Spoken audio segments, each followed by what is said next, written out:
think I was fairly young when I knew that God wanted to use me in a special way.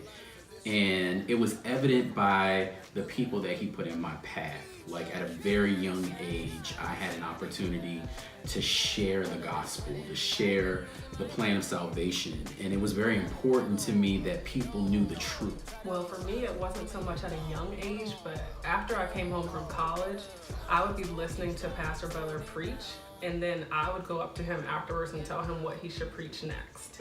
Pastor Butler kindly said to me, he was like, maybe the Lord is putting that on your heart because that's what you need to do. So after that, I went to Andy and I was like, I think I'm supposed to teach, because I kept getting, like, every time the pastor would preach, it was like something would come to me like, this is what you should say to like your own peers. I've been losing my mind.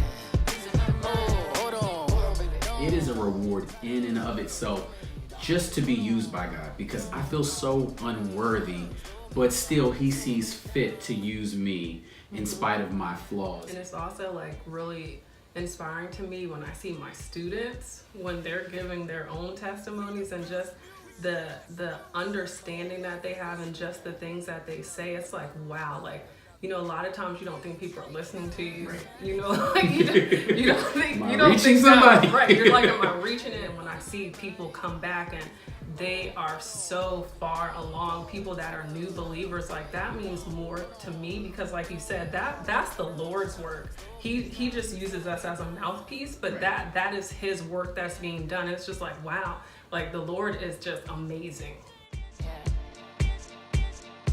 We the best music. I see the church of today as being that voice that's crying out in the wilderness. And we look at the generation today. In our lifetime, I can see how society has moved further and further away from God's teachings, from God's will. And he's looking for someone to come out of this generation to speak to those who are lost and to say, return to me. We have a responsibility to reach this next generation, but we can do it because we understand the generation. So it might not look like how our aunts and uncles and grandparents did it, but we have to bring our own little sauce to this. Right. I don't know how else to say it.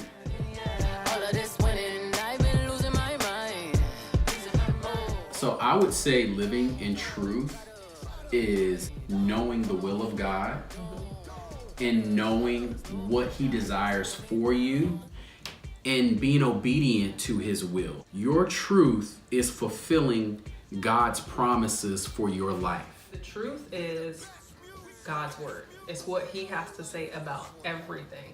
So when we did our lesson on putting on the armor of God, the belt of truth means that every day what holds everything together for us is what God has to say about it. And that's something that we're supposed to put on every single day of our life. So living in truth means that I have to live my life according to what God says. So my opinions have to align with his opinions. My views have to align with his views, because his word is the truth that I'm gonna follow. We the best music. I am very excited about Revival this year, because as we've talked about, it's not an event, it's not a single day occurrence, but this is really going to start a movement. I mimic what some of the other people have said in their testimonies, and that I believe that the Lord has like really big things in store for us. I believe that the Lord put it on our pastor's heart to give us this opportunity, because he's like, I'm putting you guys in line for something, and that thing is going to start in 2018. And it's like, whatever the Lord is doing, my prayer is don't pass me by. So I just think like there's just nothing but great things that are in store for us this year, and the revival is just kicking that off. I have a spirit of expectation, and I'm just ready to receive whatever the Lord has, because it's about to get good. Oh yeah, and lit. Right. Y'all ready for this? My latter days are going to be much better than my former days. I receive that. I receive it too. You better be ready.